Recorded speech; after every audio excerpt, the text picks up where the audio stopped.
I've just come out to check one more time. The car's been sat for a couple of hours now. It's cold, it's raining, but I think it's still running on automatic choke. There's a bit of you see a little bit of steam. The engine's cold. When the engine gets warm, you don't have these sort of two plumes of smoke or steam. Let's have a look. It's still, there's a little tiny red light down there, green light and red light. It's running on petrol, and when all the lights go green, we know it's on LPG. But I'm so pleased. It's been a monumental task. Working in the street has been bloody grim, but I always work in the street, so just put the LED light on.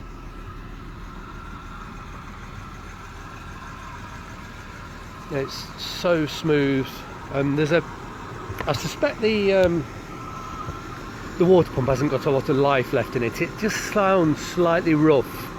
It doesn't, the whole thing, because I had a manifold crack. The car was very loud. You couldn't tell if there was a problem or not. So I just didn't think the water pump was quite right before, and now I'm absolutely convinced the water pump hasn't got a lot of life left in it. They're about £100 for a brand new one, so I'll almost definitely buy a brand new water pump and fit that, but it's going to have to wait a few weeks. To be truthful with you, you know, I've spent around about 250 hours this past month grovelling about in the street under lockdown. I've not been able to work, my business has been closed, so I've tried to make the time count and be productive, but truthfully I'm absolutely knackered and exhausted and fed up with the whole thing. You know, I'm just so looking forward to, I'm going to get it off these ramps. It's just put the LED back on. Look, it's still on ramps, and I'm going to fine tune it, just go through a few little more bits and pieces tomorrow. I'm going to have a look whilst it's up on those ramps at the it's called a transducer, to see if there's any broken wires to the transducer. I'll take the bloody thing out, clean it and put it back, and see if I can get the speedometer working. But the transducer are quite expensive, about £100. There's a few little bits and pieces. I just want to sort of just check the coolants, check the fluids, check everything before I attempt to drive it.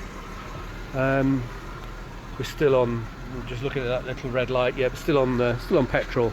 It's actually taken quite a long time to change over. It normally would have changed over before now, but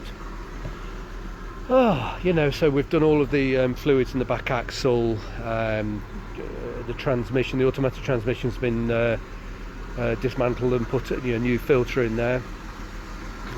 Engine oil, it's had an awful lot, it really has. Let me just give this a bit of a rev and see if I can nip it over onto LP. Let's have a look. It's beeping, I don't know why. Shouldn't be beeping. Let's turn that off.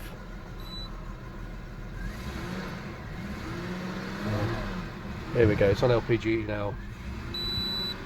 It's gone off again. For some reason, something wrong with the LPG. I don't know what. It's probably got none in it actually. Yeah, that's probably what's wrong with it. It probably hasn't.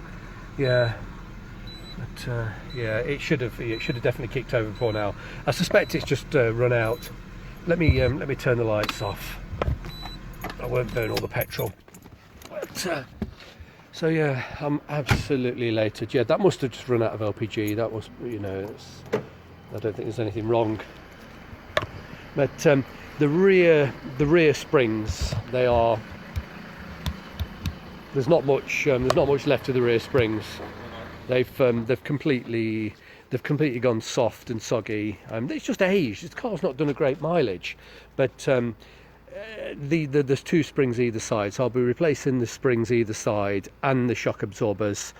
I don't think there's much needs doing to the rear suspension. The springs, yes, but I think all of the bushes are good.